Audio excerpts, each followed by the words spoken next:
नमस्कार, आप देख रहे हैं जवाब तो देना पड़ेगा और आपके साथ में विजेंद्र सोलंकी। क्या सरकार बदलने के साथ सिस्टम का वर्किंग स्टाइल बदल जाता है?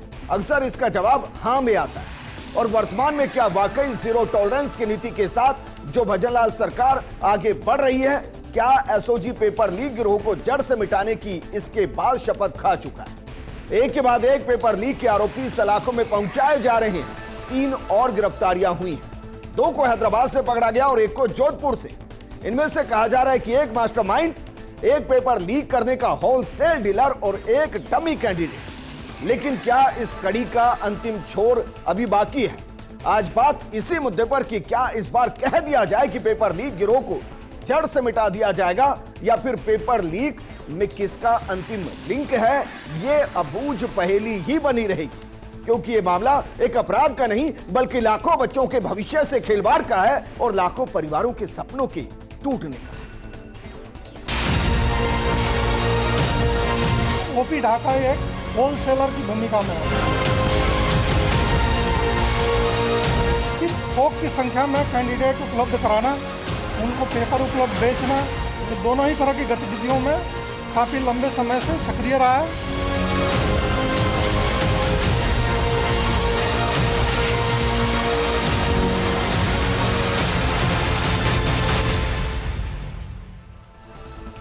तो चेहरे आपने देखे होंगे, चेहरों के ऊपर की मुस्कुराहट बता रही है कि बेहाई इस तरीके से कि उनको शर्म तक नहीं कि उन्होंने क्या अपराध किया है।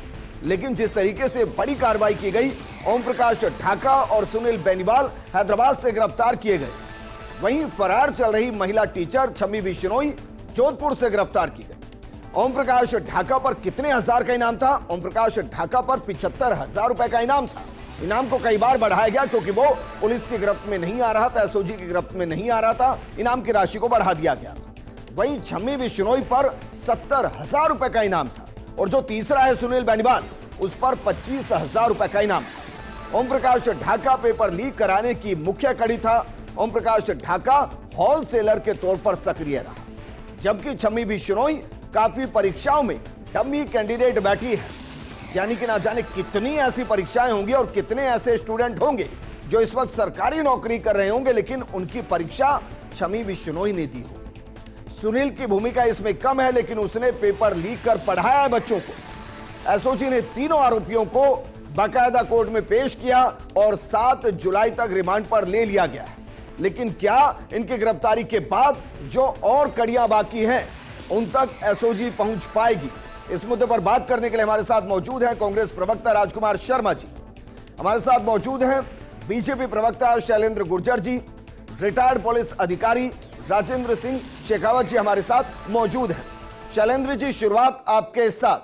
क्या मानकर चले कि जीरो टॉलरेंस की नीति के साथ जिसने भी राजस्थान में पेपर लीक कराकर पूरे राजस्थान में नाथी का बाड़ा बना दिया था, वहां तक पुलिस जाएगी, एसओजी पहुंचेगी और जो इसका अंतिम लिंक है उसको भी सलाखों में पहुंचाया जाएगा?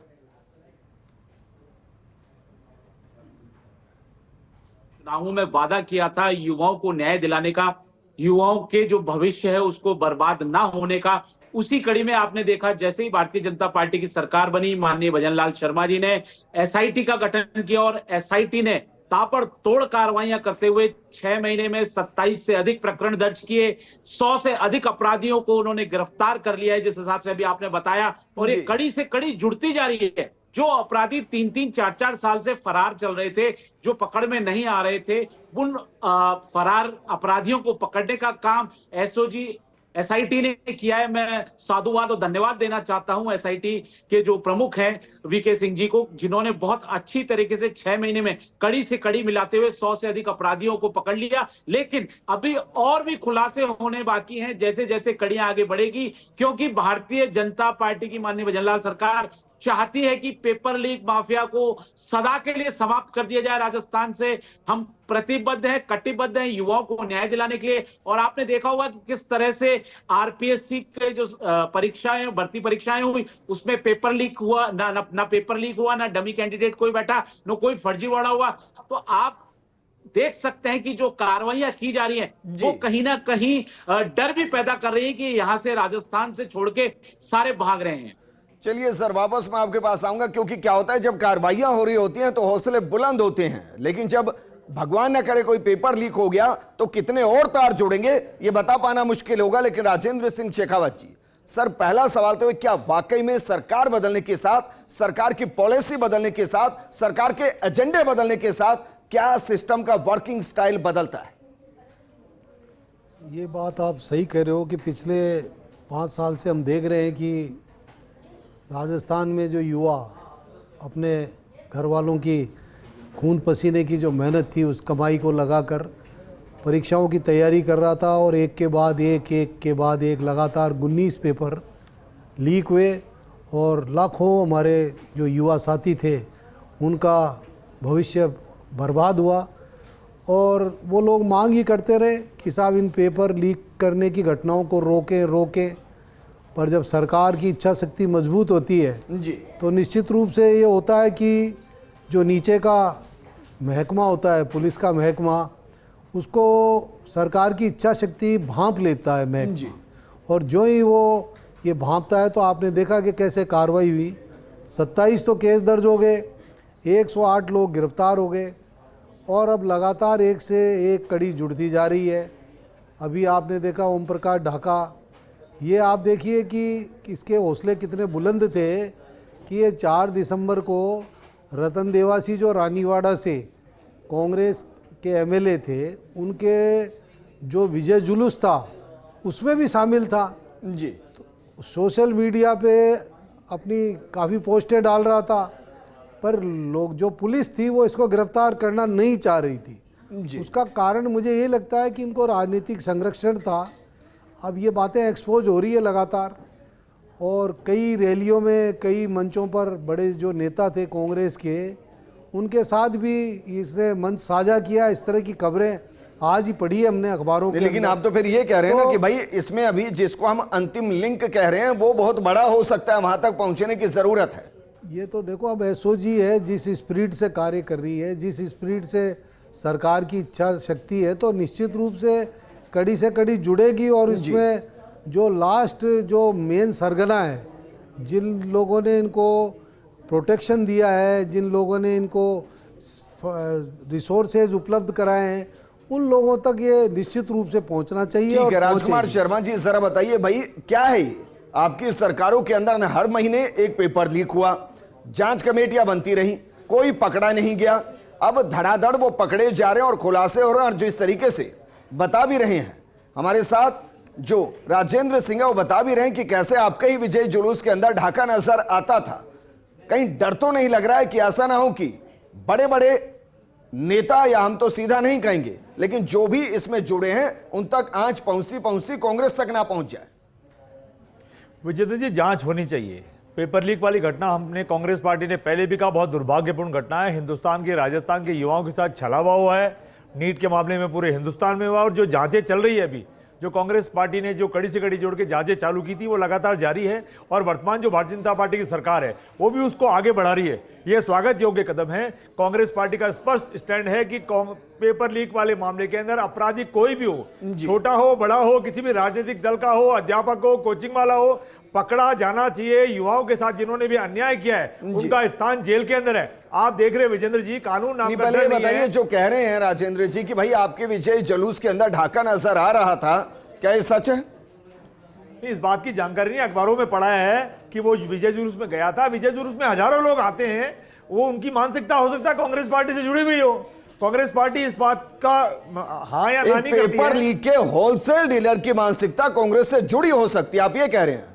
मैं कह रहा हूं जो ओम प्रकाश जो बता रहे हैं कि वो कांग्रेस पार्टी के किसी विधायक के विजय जुलूस में था, ये उसकी अपनी सोच हो सकती है। लेकिन चाहे होलसेल डीलर हो, चाहे थड़ी वाला हो, चाहे ठेले वाला हो, और चाहे बड़ा मैन्युफैक्चरर हो, पेपर लीक करने वाला राजस्थान के अंदर, हिंदुस्तान में बचना नहीं चाहिए। हम तो सरकार से मांग करते हैं। अरे सर, ये बताइए ना भाई, दिसंबर के अंदर ऐसा क्या हो गया दिसंबर के बाद कि धड़ाधड़ गिरफ्तारियां हो रही हैं?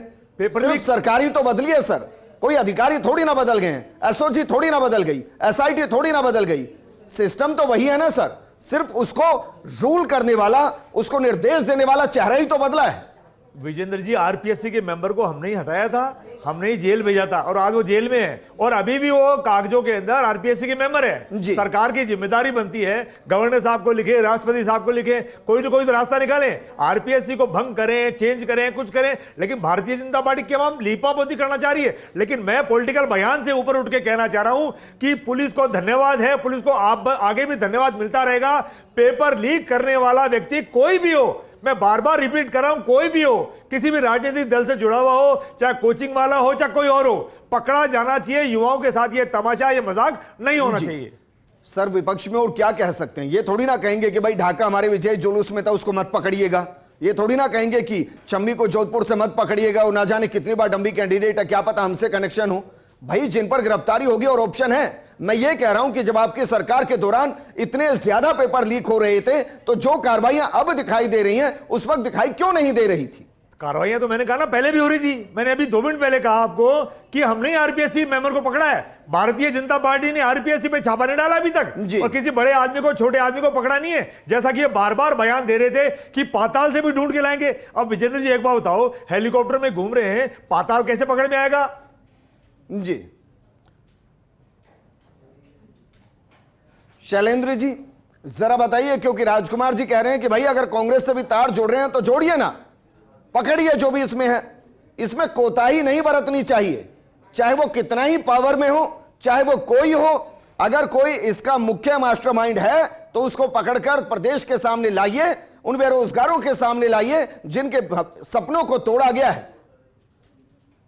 और मैं राजकुमार जी को धन्यवाद देना चाहता हूं कि इन्होंने अपने मन की बात कह दी कि कांग्रेस पार्टी की मानसिकता वाले लोग थे सारे। 5 साल में 19 पेपर लीक हुए भर्ती परीक्षाओं के। जितने भी माफिया सरगना अपराधी थे उनको कांग्रेस पार्टी के नेता संरक्षण दे रहे थे। ये आज इस बात की तायद करता है जो हमारे कांग्रेस के साथी ने यहाँ आपके चैनल पे कबूल किया। और इन्होंने 5 साल पेपर लीक उद्योग चलाया, माफियाओं को पनपाया, संरक्षण दिया, भगा दिया। जिस तरह से डीपी जारोली ने कहा था कि बिना संरक्षण के इतना बड़ा गैंग नहीं चल सकता, पेपर लीक नहीं हो सकते। ये आरपीएससी की बात करते हैं, आरपीएससी की जांच जो की जा रही है, जितने भी सदस्य हैं उन सबकी एसीडी जांच कर रही है। एसओजी भी वहां तक पहुंच गई है कि उनकी आय से अधिक संपत्ति नहीं है, उनसे पूछताछ की जा रही है। कोई भी इसमें बख्शा नहीं जाएगा। आप देखिए, आपने सही कहा, 4 साल तक तो कोई कार्रवाई नहीं विजेंद्र जी, भारतीय जनता पार्टी के प्रवक्ता नीट की डिबेट पे आते नहीं है।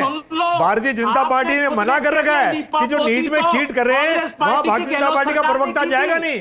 तो भारतीय जनता पार्टी के कथनी और करने में कितना अंतर है, आप खुद देख लीजिए। की मानसिकता वाले लोग थे ये सारे अपराधी। शैलेंद्र जी, आपको मना क्यों कर रखा है भारतीय जनता पार्टी ने कि नीट की डिबेट में भारतीय जनता पार्टी का प्रवक्ता नहीं जाएगा? ये सारे चैनल वाले बार बार बता रहे हैं, ये कांग्रेस आप प्रवक्ता आते नहीं है डिबेट में, तो क्या मंशा है? राजस्थान में तो आप उछल उछल के गवाही लूटे, क्योंकि वो हमारी सरकार में हमने कड़ी से कड़ी जोड़ के आपको सौंपा था। थोड़ा टाइम और मिलता तो सारे सर के नाम अंदर डाल देते। लेकिन जब नीट वाली घटना घटी है तो आपके प्रवक्ता डिबेट में नहीं आएंगे। ये भारतीय जनता पार्टी का स्टैंड है। राजस्थान के युवाओं का भविष्य बर्बाद कर दिया, शैलेंद्र जी, पैसे बर्बाद कर दिए। शैलेंद्र किस तरह से माफियागिरी को क्या ये सच है कि नीट की डिबेट के अंदर बीजेपी अपने प्रवक्ताओं को नहीं भेज रही है? शैलेंद्र गुर्जर जी, एक माफिया को पाताल से भी, अरे सर आवाज तो बखूबी आ रही होगी भाई आप तक। भाग गया होगा शैलेंद्र गुर्जर जी, शैलेंद्र गुर्जर जी आवाज आ रही है सर? जी आ रही है। हाँ, मैं ये कह रहा हूं, क्या ये सही है राजकुमार जी जो कह रहे हैं कि भाई नीट के पेपर लीक को लेकर बीजेपी अपने प्रवक्ताओं को नहीं भेज रही है? क्या ये सच है? देखिए, नीट के पेपर में सीबीआई जांच दे दी गई है। माननीय प्रधानमंत्री नरेंद्र मोदी जी का संकल्प है, एनडीए सरकार प्रतिबद्ध है कि हम प्रधानमंत्री जी तो बोल नहीं रहे एक शब्द भी, राहुल गांधी के पीछे पड़े हुए हैं। एक मिनट राजकुमार, पेपर लीक नहीं, मेरा सवाल ये है शैलेंद्र जी, मेरा सवाल है क्या वाकई में बीजेपी प्रवक्ता बाइकआउट कर रहे हैं नीट मामले का? और आपने देखा, जवाब नहीं देंगे विजेंद्र जी, आवाज नहीं आ रही, हेलीकॉप्टर में बैठे हुए हैं, गिरफ्तारियां हो रही है, कड़ी से कड़ी हम मिलाने की कोशिश कर रहे हैं। शैलेंद्र गुर्जर जी, अंतिम कौन भाई क्या ये सच है क्या? सरगना है, उसको भी पकड़ के हम इसका पूरा पक्का शेप करेंगे। तो यही कहने के लिए तो आना होता है डिबेट के अंदर सर, तो फिर बाइकआउट किया जा रहा है क्या वाकई में? जी विजेंद्र जी, वापस दोहराएं अपना प्रश्न। मैं ये कह रहा हूं, जो आपने इतना अच्छा एक्सप्लेन किया, नीट पर जहां भी डिबेट हो रही होगी यही तो कहा जा रहा होगा, तो क्या सच में बीजेपी बायकॉट कर रही है जवाब देने की जगह? नहीं नहीं, बिल्कुल। हम देखिए जिम्मेदारी से बात कह रहे हैं। हमारी सरकार है, केंद्र में एनडीए की सरकार है, हमारी प्रतिबद्धता है, जिम्मेदारी है, और हम पेपर लीक माफिया को समाप्त कर देंगे सदा के लिए। इसीलिए आपने देखा सीबीआई को जांच दी गई। अरे सर, मैं मेरे सवाल का जवाब नहीं दे रहे भाई, जो मैं पूछ रहा हूं। वापस आऊंगा आपके पास, लेकिन राजेंद्र जी, क्योंकि मैंने देखा है बीते 2-3 महीनों में 2-3 ऑपरेशन है जो चलाए जा रहे हैं, जैसे जामताड़ा साइबर अपराध के खिलाफ जो ऑपरेशन एंटीवायरस चलाया जा रहा है वो बेहतरीन तरीके से काम कर रहा है। इसके अलावा जिस तरीके से पेपर लीक गिरोह और सरगनाहों पर कार्रवाई की जा रही है वो भी बेहतरीन तरीके से काम कर रही है। अब ऐसा थोड़ी ना है कि अधिकारी बदल गए हैं, सिस्टम बदल गया है, वर्किंग स्टाइल बदल गया है, या किसी एसओजी एसआईटी का फॉर्मेशन बदल गया है, वो तो उसी अंदाज में काम कर रहे हैं। तो जो व्यापक चेंज आया है इसका मतलब तो फ्री हैंड है। और क्या मानकर चलें कि फ्री हैंड पूरे तरीके से फ्री होता है, या उसकी भी बाउंड्रीज होती है कि बस आपको फ्री हैंड इस हद तक दिया जाता है? नहीं, ये बात देखो सही है कि जब पुलिस प्रशासन को सरकार की तरफ से जो इशारा होता है कि भाई ये काम के लिए हमारी तरफ से पूरी फ्री हैंड है, तो निश्चित रूप से उसके अच्छे परिणाम आते हैं। बाकी क्या होता है जब राजनीति शुरू हो जाती है ना, कि ये तो अपराधी है, ये तो हमारा एमएलए साहब का आदमी है, ये हमारे जिला प्रमुख जी का रिश्तेदार है, ये हमारे उनका वहाँ पे चुनाव प्रचार किया हुआ है, ये जो भेदभाव करने लग जाते हैं, पक्षपात करने लग जाते हैं, राजनीतिक संरक्षण देने लग जाते हैं, तो पुलिस अपनी कड़ियाँ हैं वो बीच में टूट जाती है, वो कड़ी से कड़ी जुड़ नहीं पाती, और जो आगे के अपराधी होते हैं वो इसी कारण से पकड़े नहीं जाते। पर जब सरकार की इच्छा शक्ति मजबूत होती है तो उनके जो पुलिस अधिकारी हैं वो भी ये सोचते हैं कि अब हमको इसको पूरे क्राइम की पूरी चेन को आगे तक पकड़ना है और उन सभी लोगों को एक्सपोज करना है जो लोग इसमें शामिल हैं, चाहे वो पॉलिटिकल हो, चाहे वो एडमिनिस्ट्रेशन से जुड़े हुए हों, चाहे वो टीचर हों, चाहे वो क्रिमिनल हों, कोई भी हो। ये जब संकेत इस तरह का मिलने लगता है तो जैसा अभी दिख रहा है सामने कि ये जो ओम प्रकाश ढाका था ये कांग्रेस की रैलियों में जाता था, लेकिन सर कांग्रेस के मंचों पे जाता था। मैं बेहद स्तब्ध हूं तस्वीरों को देखकर। देखिए सर, पेशी पर जा रहे हैं, उनको पता है कि उन्होंने क्या क्राइम किया है, लेकिन बेशर्मी इतनी कि चेहरे से मुस्कुराहट गायब नहीं हो रही है उनको अफसोस नहीं है रत्ती भर। क्या किया है उन्होंने? कितने लाखों बच्चों के सपनों को तोड़ दिया, परिवारों के सपनों को तोड़ दिया, वो मुस्कुरा रहे हैं। बेशरम लोग हैं और उनको ये पता है कि हमारा सिस्टम, हमारा क्रिमिनल जस्टिस सिस्टम किस तरह काम करता है, तो निश्चित रूप से उनको इसी बात के लिए अब एसओजी है उनका थोड़ा सा, क्योंकि कल ही पकड़े गए हैं, पता चलेगा उनको कि आगे किस तरह का क्या व्यवहार होता है। और अभी तक तो हो सकता है सर उनके जहन में चल रहा हो कि हमारे जो आका अंकल है वो बचा लेंगे। नहीं, वो अब कहाँ से बचा पाएंगे? वो अगर बचा पाते, इन्होंने आप देखिए 4 दिसंबर को, 15 दिसंबर को तो ये वहाँ से गायब हुआ है, ये हैदराबाद चला गया था। इसको लगा कि अब सरकार बदल गई, सरकार बदलने के बाद इसको पता था कि अब मुझे पकड़ा जाऊंगा मैं, तभी तो ये भागा यहाँ से। नहीं, पहले 15 दिसंबर तक तो ये राजस्थान में घूम रहा था खुले। राजकुमार शर्मा जी, आप कह रहे हैं कि भाई बड़ी मंशा से काम कर रहे थे हम लोग, तो बड़ी मंशा से पकड़ रहे थे, तो ढाका के लिए पर्यटन स्थल क्यों बना दिया था राजस्थान को? ऐसा नहीं है विजेंद्र जी, मैं फिर कह रहा हूं कांग्रेस पार्टी का स्टैंड बिल्कुल क्लियर था, मंशा बिल्कुल क्लियर थी कि युवाओं के साथ जिन्होंने बदमाशी की है, शैतानी की है, वो पकड़ में आनी चाहिए। और लगातार कांग्रेस पार्टी, राजस्थान की जो एसओजी है वो लगातार पहले भी काम कर रही थी, आज भी काम कर रही है। सरकार बदल गई, वो अलग बात है कि 2 आदमी ज्यादा पकड़ में आ गए, 2 आदमी कम पकड़ में आ गए, लेकिन मैं कह रहा हूं कि कांग्रेस पार्टी का पहले भी बहुत क्लियर स्टैंड था। माननीय पूर्व मुख्यमंत्री अशोक गहलोत जी का भी स्टैंड क्लियर था, वर्तमान में भी आज भी कांग्रेस पार्टी का स्टैंड क्लियर है कि अपराधी पकड़ में आना चाहिए, छूटना नहीं चाहिए। और भारतीय जनता पार्टी तो नहीं बोले तो ज्यादा अच्छा पेपर लीक वाले मामले में डिबेट में हो, जब पता चलेगा नीट वाले मामले में आपको डिबेट के लिए मना क्यों कर रखा है? नीट वाले मामले में आपको डिबेट के लिए मना क्यों कर रखा है? आपने क्यों नहीं भारतीय जनता पार्टी से कहा कि हम भी युवाओं को मौका दें, हमारे भी घर में बच्चे हैं, परिवार में भाई बहन है, क्यों नहीं बोला आपने विजेंद्र जी? आप ये बड़ी बड़ी बातें कर रहे हो, कांग्रेस के प्रवक्ता, क्यों नहीं कार्रवाई कर ली आपकी सरकार थी तब? मैं कह रहा हूं आपको मना क्यों करेगा डिबेट में आने के लिए? क्यों बर्बाद होने दिया आने के लिए मना क्यों करेगा कि डिबेट में नहीं जाएंगे नीट के मामले में? खून के आंसू क्यों नहीं जाएंगे? राजस्थान का नौजवान पूछ रहा है, हिंदुस्तान का नौजवान पूछ रहा है। हम तो कांग्रेस पार्टी के प्रवक्ताओं के छोड़े होके बोल रहे हैं कि पकड़ो, किसी को मत छोड़ो, चाहे मैं ही क्यों ना हो। पकड़ो, सलाखों में भेजो। पकड़ रहे हैं लेकिन ना, आप चर्चा के लिए क्यों नहीं आना चाह रहे? चर्चा में आइए। अगर आपने ये चर्चा में आइए, होती देश का नौजवान क्या है, नहीं होते। चर्चा में आओ, जवाब तो केंद्र में आगे। भजनलाल सरकार में पेपर लीक नहीं होते हैं। हमने आरपीएससी ने 3-4 पेपर कंडक्ट करा दिए। आगे के रास्ते से पकड़ रहे, पीछे के रास्ते से पकड़ रहे, कोई गड़बड़ी नहीं, तो पकड़ लिया उनको। एक मिनट, शैलेंद्र गुर्जर जी ने उन्होंने एक बड़ी बात कही है। क्या कहा शैलेंद्र गुर्जर जी कि आपकी सरकारों में पेपर लीक नहीं होते, ऐसा कह रहे हैं? लगातार हो रहे हैं। आरपीएससी ने जो पेपर करवाए हैं, कोई पेपर लीक नहीं हुआ है जी। नहीं, आपकी सरकार का मतलब बस वर्तमान सरकार ना, हम गुजरात, मध्य प्रदेश या पूर्ववर्ती सरकारों की बात ना करें ना, कहने का मतलब यह है ना आपका। परीक्षाओं का एक भी पेपर लीक नहीं हुआ है विजेंद्र जी। माननीय भजनलाल सरकार में यह सख्ती है। ठीक है, और कितने पेपर कंडक्ट हो चुके हैं सर अभी तक? कि पेपर कितने पेपर कंडक्ट हो चुके हैं शैलेंद्र जी? ये तो खुद स्वीकार कर लिए कांग्रेस के प्रवक्ता ने। अरे सर, कितने पेपर कंडक्ट हो चुके हैं? लोग थे सारे अपराधी। कितने पेपर कंडक्ट हो चुके हैं अभी तक? आरपीएससी 3-4 पेपर कंडक्ट कर चुकी है जी, और ये बड़ी उपलब्धि है ना सर? जी, मैं कह रहा हूं एक आरपीएससी को जो काम करना चाहिए वो काम अच्छे से हो जाए, ये एक उपलब्धि होती है, ऐसा कह रहे हैं ना आप?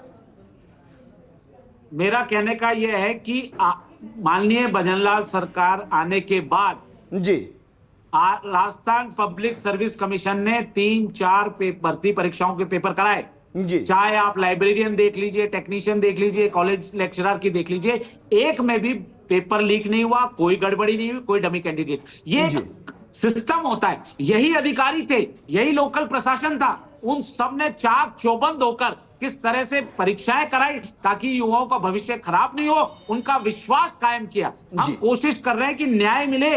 जो 5 साल कांग्रेस पार्टी की गहलोत सरकार ने यहां लूट मचाई है, माफिया राज को पनपा दिया है और उद्योग बना दिया पेपर लीक को, उसको खात्मा करने के लिए भजनलाल सरकार प्रतिबद्ध है।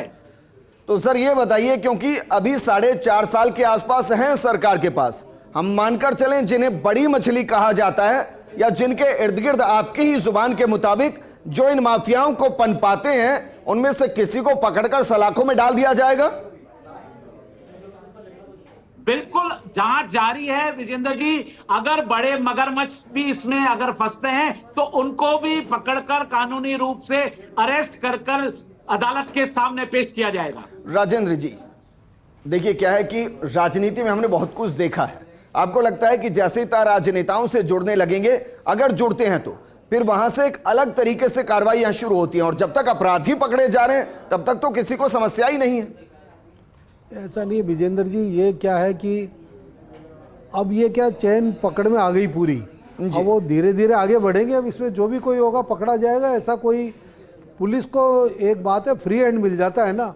और स्पेसिफिकली मैं जानता हूँ additional DG VK Singh ji के बारे में, उनकी जो इमेज है वो इस तरह की है कि वो एक बार अगर किसी काम को अपने हाथ में ले लेते हैं जी, तो उनके लिए ये कोई ज़्यादा महत्वपूर्ण नहीं है कि कौन अपराधी किस राजनीतिक दल से किस तरह का संरक्षण प्राप्त किए हुए हैं।